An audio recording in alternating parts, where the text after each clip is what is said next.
onwards we go. So I'm intending for this video to come out possibly Monday, with Thursday the, I don't know, 8th of June today, I think. Could be the 9th, don't really know. 9th of June, I think. Big O's birthday. Anyway, I'm intending for this to come out after Dad's sort of memorial video. Luke's been up here and done all the mowing for me, legend. I just sort of wanted to, well, I guess explain to everybody. Oh, I keep putting my finger over that camera, don't I? No one picks me up on it, but I think I just wanted to explain to everybody the what sort of happened with Dad. So you know, it might bring awareness to other people, or I don't know. Start of last year, he had a lot of, Dad suffered from glaucoma, so, which is something to do with your eyes, pressure in your eyes. So, and because of COVID, he couldn't go for his annual eye appointments. So what was happening, the pressure built up. So in the end, he had to have like these, the easiest way to explain it is like these little pipes put in his eyes to release the pressure. So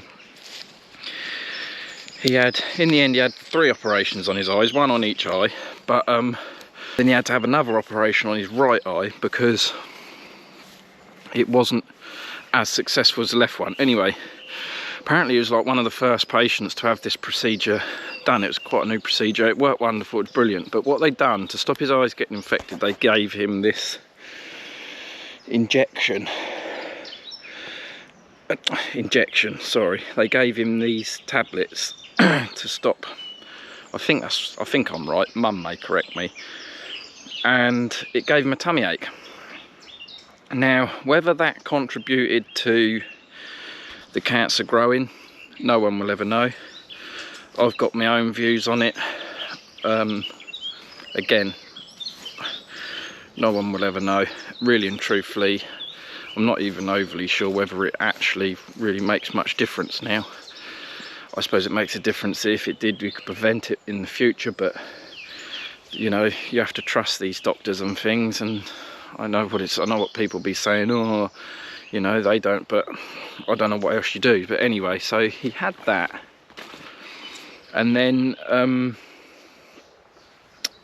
it got to about June, July-ish, and he was complaining that it hurt when he had a wee. It was like a burning sensation, and it'd been burning for about,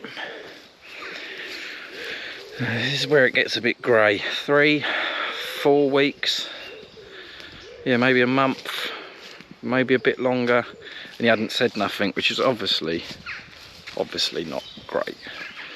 So he went to the doctors.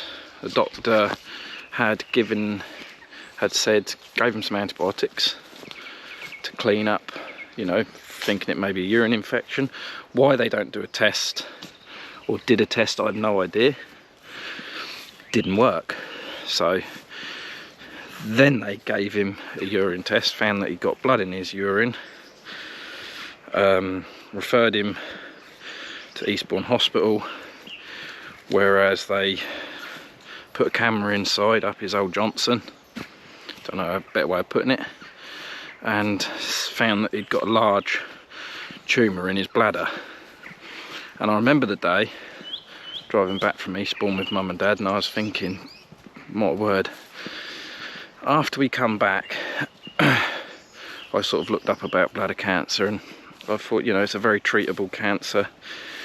The tumour, if it's contained inside the bladder, very treatable, very successful, very sort of, you know, there was a very small percentage of people that get it, that it's aggressive or whatnot, and it goes outside the bladder.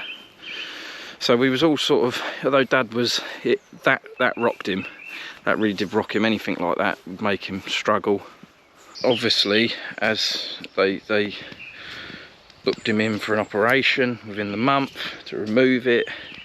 He went, the operation was successful, but the surgeon had told him at the time that his words, I think Dad said, the surgeon had said to him, that's all they could do. Or the surgeon had done his best, I think, something like that, which Dad never told us. So Dad knew from sort of the word, from when he was laying in the hospital bed, he knew that he was in trouble, sort of thing, for want of a better word. He knew that it was a little bit more serious than just removing it and whatnot. So anyway, we picked him up, we come home, blah blah, he's not said a word. During those 3 weeks, I think it was, from then until the biopsy results, because obviously they took a biopsy from the tumour when they took it out, he didn't seem right, and we kept saying, or I kept saying, definitely, well, we all kept saying, it's not right, something's not right. And I said, I felt as if he wasn't telling us something. So we, me, Mum and Dad went over to Eastbourne. Luke was at work for biopsy results. Dad was very nervous on the day, and obviously because he already sort of suspected bad news, and he said when they sort of started, he said that it was quite a the consultant started positive, and then the consultant basically said, you know, it spread everywhere. It spread to his lymph nodes, it spread to his lungs, it broken the bladder wall, gone everywhere. Which Mum then asked what the prognosis was, and this consultant rather sort of blatantly just swung his chair around and said, go home, be with your family, you've got 6, well, Dad said 12 months, but what we now know was 6 to 9 months left to live. So obviously, you know, at that time you're all devastated. We was like, there was no words. There's still, even now I think about it, there's not actually any words to describe how that day was when they come out. I'll never forget, just opening the gate, I'll never forget, my dad said to me, he got in the truck, and I said to him, you know, what's that then? And Mum started saying the cancer spread, and Dad stopped and said, look, if you really want to know, I've got 12 months left to live. Those were his exact words. And I'll tell you what, the earth shattered beneath me, and in some respects the earth hasn't rebuilt beneath me yet, I don't think, you know, because Dad was such a huge figure in our lives, especially on the nursery, that when someone tells you something like that, well, what, I don't know, it's a shock. So obviously then from that moment on, it was that day we come home. Don't know how I managed to drive back from Eastbourne, but basically he said to me and Colin and Mum and Luke that he wanted his ashes spread up the top. That's how come we knew he wanted a cremation, because other than that he would never say. And so from that moment on, it was terrible. And then we went to see this consultant who I'd called the Angel of Death, and she said to me, she said to me, Mum and Dad, because Luke unfortunately was always at work for the consultancy meetings, but she said to us, do you know the prognosis? She was quite blunt. She said there's no cure. She said it's only about extending survival. So it was all very matter of fact from the word go.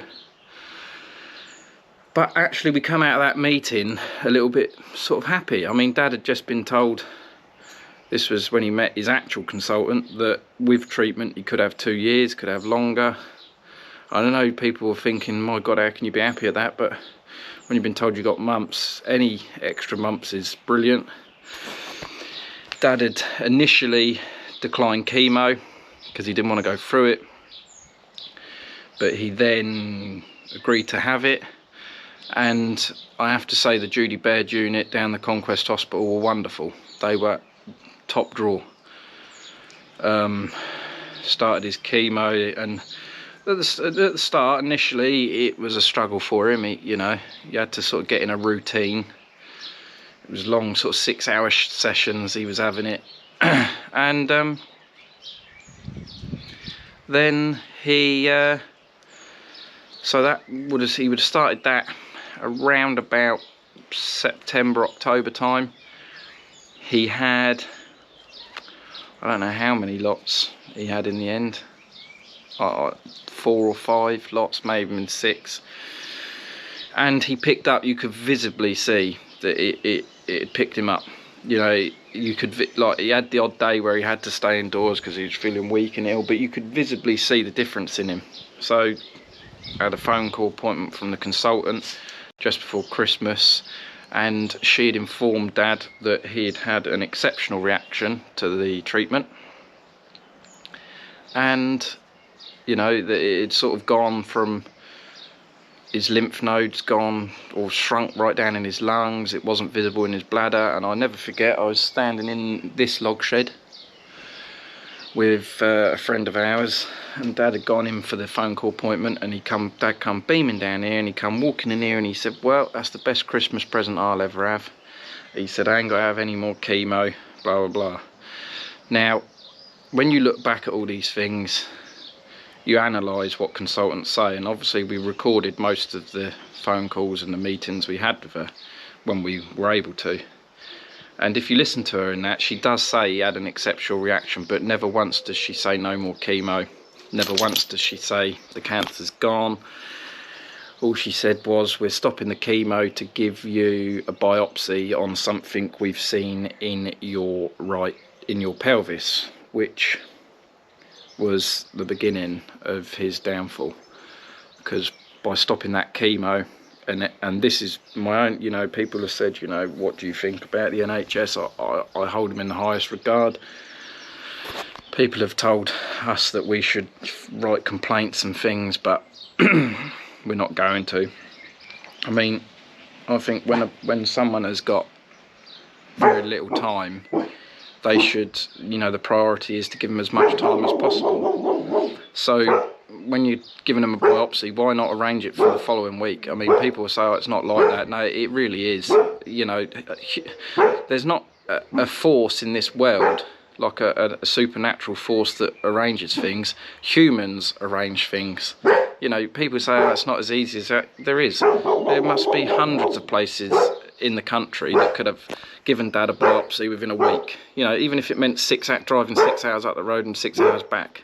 Do you know what I mean? So it took them nearly 2 months to do that biopsy.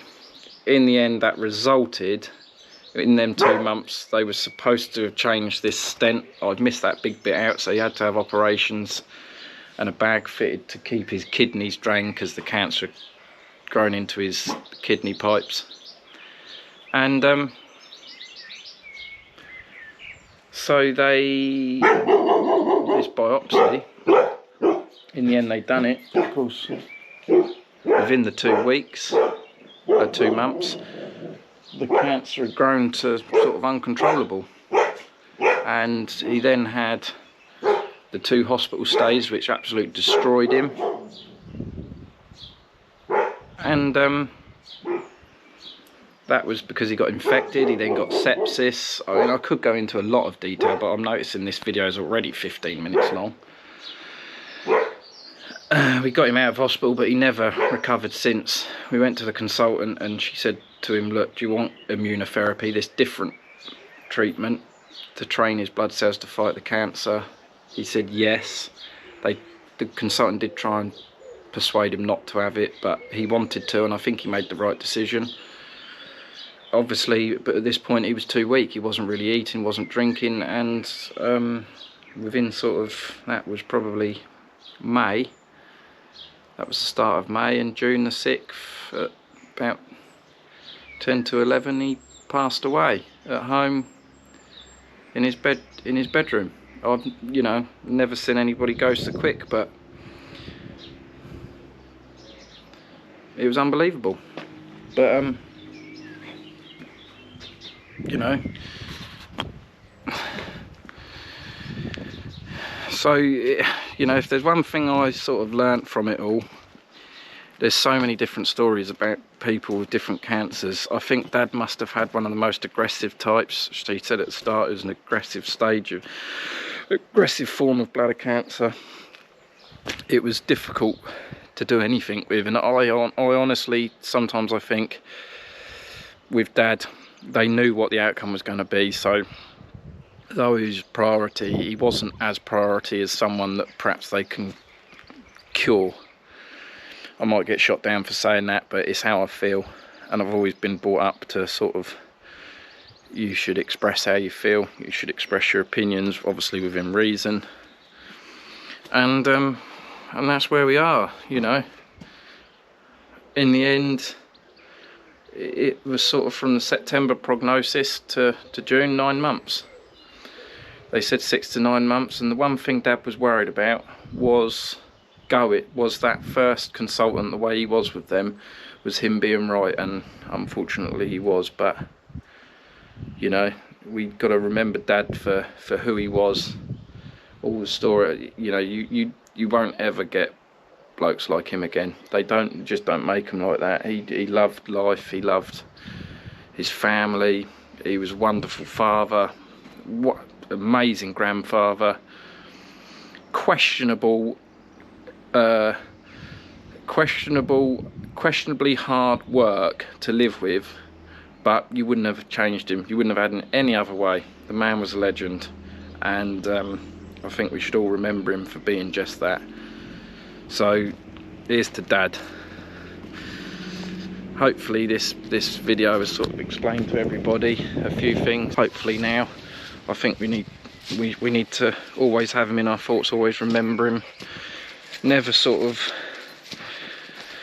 you know, you'll hear me mentioning things, I reckon, because I don't want to sort of think, oh, Dad done that, so don't do it. So that's my plan. I think that's the best thing to do. But thank you everybody for the love and support you've all given us. It does help. You know, he's such a loved man. You're all wonderful. Me and Luke and Mum, Colin, Louise, all of us. We can't thank you all enough. But it's time now that we got you some yeah. But I think there's one thing Dad will want me to say to end this video, and that is, the only way is up. The only way is up. See you all soon.